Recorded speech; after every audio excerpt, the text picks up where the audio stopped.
Hi guys. I thought it would be fun for you to see the other half of my office workstation here from home. Maybe I'll play a fun little game with Esperanza and read a new place every day. I don't know, mix it up just a little bit. If you remember when we left off after the first full chapter yesterday, Esperanza's family was just dealing with the news of her daddy, her papa, dying. This chapter is Las Papayas, which pretty easily translates to papayas. Estas son las mañanitas que cantaba el rey David. A las muchachas bonitas se las cantamos aquí. These are the morning songs which King David used to sing to all the pretty girls. We sing them here to you.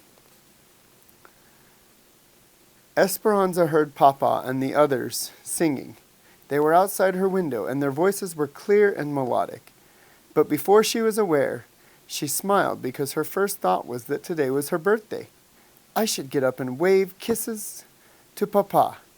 But when she opened her eyes, she realized she was in her parents' bed, on Papa's side, that still smelled like him, and the song had been in her dreams. Why hadn't she slept in her own room? Then, the events of last night wrenched her mind into reality.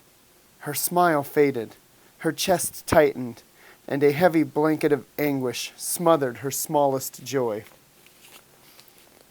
Papa and his vaqueros had been ambushed and killed while mending a fence on the farthest reaches of the ranch. The bandits stole their boots, saddles, and horses, and they even took the beef jerky that Papa had hidden in his pockets for Esperanza. Esperanza got out of bed and wrapped un chal around her shoulders. The shawl felt heavier than usual.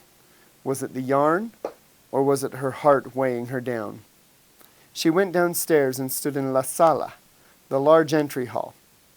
The house was empty and silent. Where was everyone? Then she remembered that Abuelita and Alfonso were taking Mama to see the priest this morning. Before she could call for Hortensia, there was a knocking at the front door. "Who is there?" called Esperanza through the door. "It's Señor Rodriguez. I have the papayas." Esperanza opened the door. Marisol's father stood before her, his hat in his hand. Beside him was a big box of papayas. "Your father ordered these for the fiesta today. I tried to deliver them to the kitchen, but no one answered." She stared at the man who had known Papa since he was a boy. Then she looked at the cream papayas ripening to yellow. She knew why Papa had ordered them. Papaya, coconut, and lime salad was Esperanza's favorite, and Hortensia made it every year on her birthday. Her face crumbled. "Señor," she said, choking back tears, "have you not heard? My papa is dead." Señor Rodriguez stared blankly, then said, "¿Qué pasó, niña?" "What happened?" She took a quivery breath. As she told the story, she watched the grief twist Señor Rodriguez's face and overtake him as he sat down on the patio bench, shaking his head. She felt as if she were in someone else's body, watching a sad scene, but unable to help. Hortensia walked out and put her arm around Esperanza. She nodded to Señor Rodriguez, then guided Esperanza back up the stairs to the bedroom. "He ordered the papayas," sobbed Esperanza. "I know," whispered Hortensia, sitting next to her on the bed and rocking her back and forth. "I know." The rosaries, masses, and funeral lasted 3 days. People whom Esperanza had never seen before came to the ranch to pay their respects. They brought enough food to feed 10 families every day, and so many flowers that the overwhelming fragrance gave them all headaches, and Hortensia finally put the bouquets outside. Marisol came with Señor and Señora Rodriguez several times. In front of the adults, Esperanza modeled Mama's refined manners, accepting Marisol's condolences. But as soon as they could, As soon as they could, the two girls excused themselves and went to Esperanza's room, where they sat on her bed, held hands, and wept as one. The house was full of visitors, and their polite murmurings during the day. Mamma was cordial and attentive to everyone, as if entertaining them gave her a purpose. At night, though, the house emptied. The rooms seemed too big without Papa's voice to fill them, and the echoes of their footsteps deepened their sadness. Abuelita sat by Mamma's bed every night and stroked her head until she fell asleep. Then she would come around to the other side and do the same for Esperanza. But soon after, Esperanza often woke to Mamma's soft crying, or Mamma woke to hers, and then they held each other, without letting go, until morning. Esperanza avoided opening her birthday gifts. Every time she looked at the packages, they reminded her of the happy fiesta she was supposed to have. One morning, Mamma finally insisted, saying, "Papa would have wanted it." Abuelita handed Esperanza each gift, and Esperanza methodically opened them and laid them back on the table. A white purse for Sundays, with a rosary inside for Marisol, a rope of blue beads from Chita, the book Don Quixote from Abuelita, a beautiful embroidered dresser scarf from Mama for someday. Finally, she opened the box that she knew was the doll.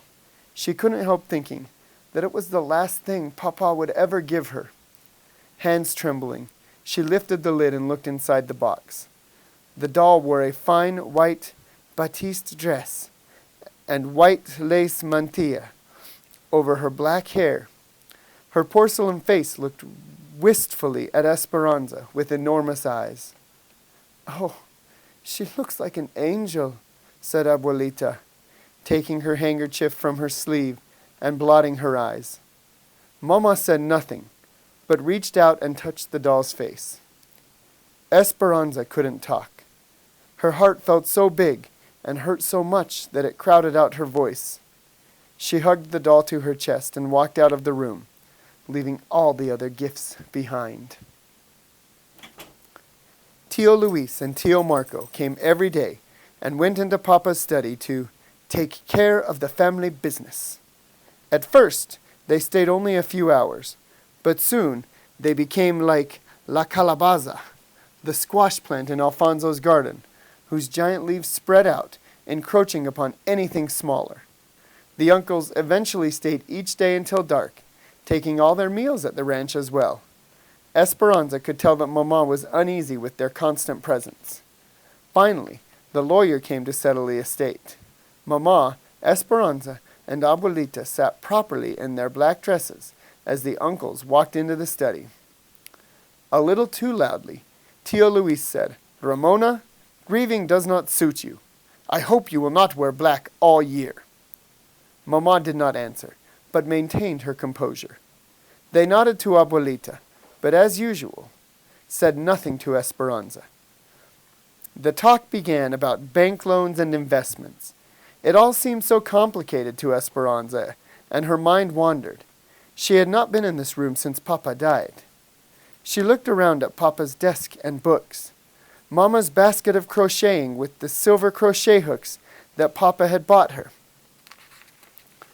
in Guadalajara, the table near the door that held Papa's rose clippers, and beyond the double doors his garden. Her uncle's papers were strewn across the desk. Papa never kept his desk that way.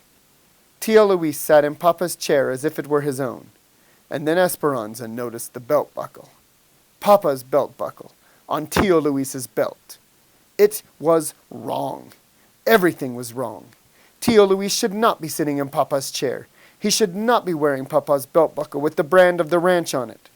For the 1,000th time, she wiped the tears that slipped down her face, but this time they were angry tears.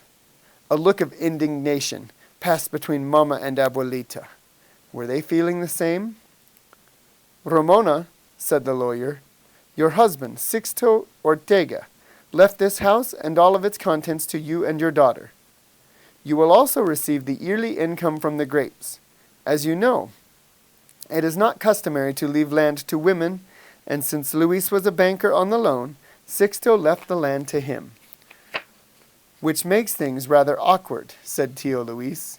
I am the bank president, and would like to live accordingly.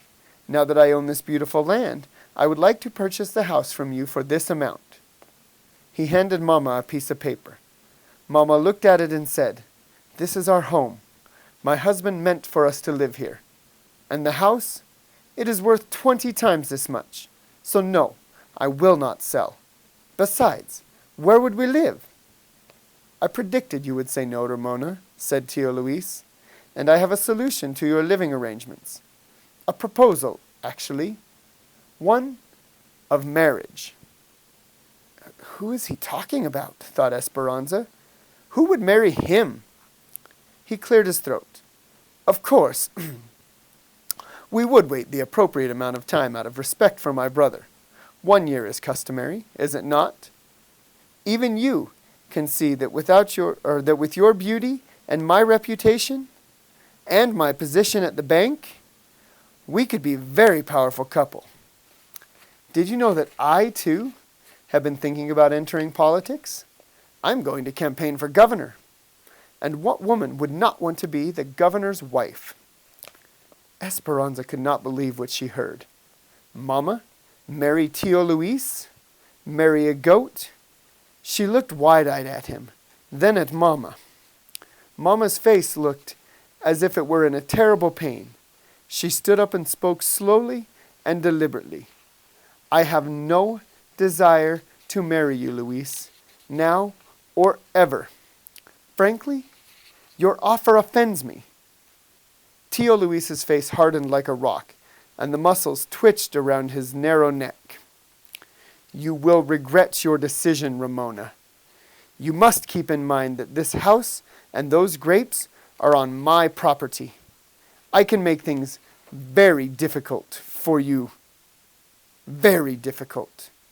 I will let you sleep on your decision, for it is more than generous. Tio Marco and Tio Luis put on their hats and left. The lawyer looked uncomfortable and began gathering documents.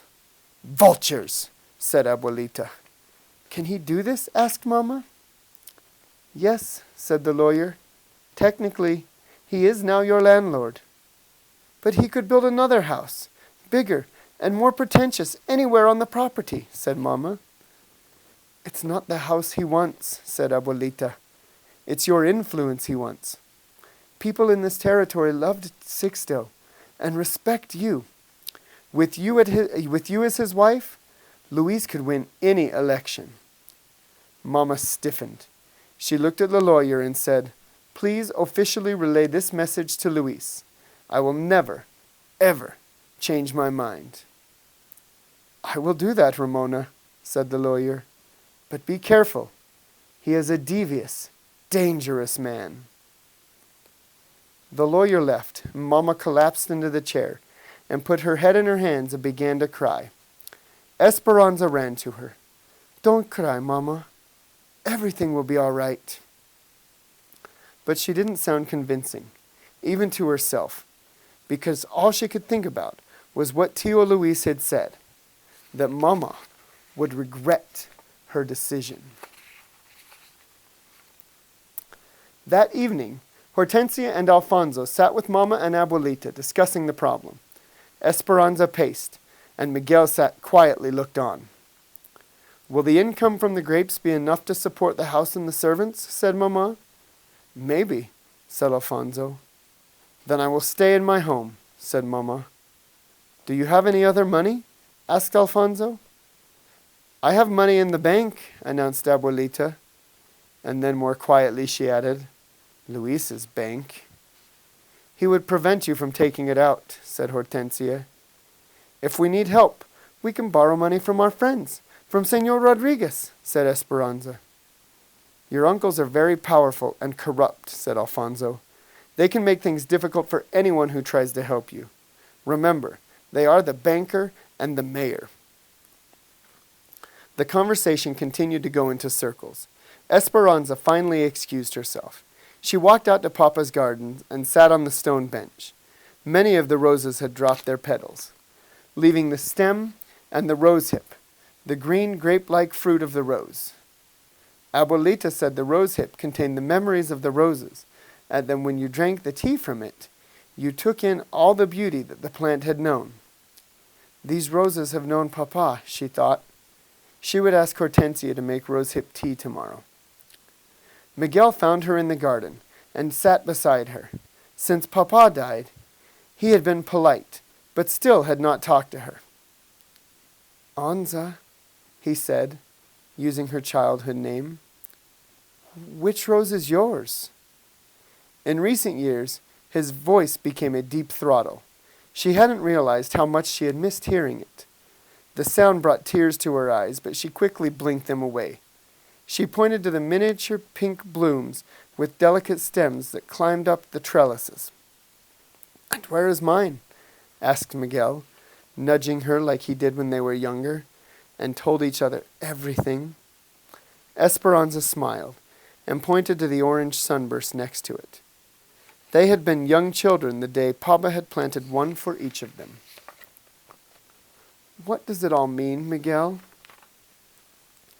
There are rumors in town that Luis intends to take over the ranch, one way or another.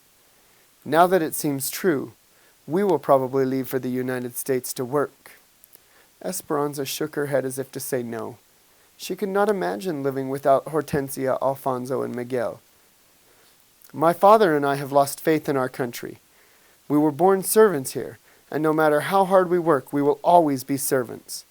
Your father was a good man. He gave us a small piece of land and a cabin. But your uncles, you know their reputation. They would take it all away and treat us like animals. We will not work for them. The work is hard in the United States, but at least there we have a chance to be more than servants. But Mama and Abuelita, we need you. My father says that we won't leave until necessary. He reached over and took her hand. I'm sorry about your papa. His touch was warm, and Esperanza's heart skipped. She looked at her hand in his and felt the color rushing to her face. Surprised at her own blush, she pulled away from him. She stood and stared at the roses. An awkward silence built between them.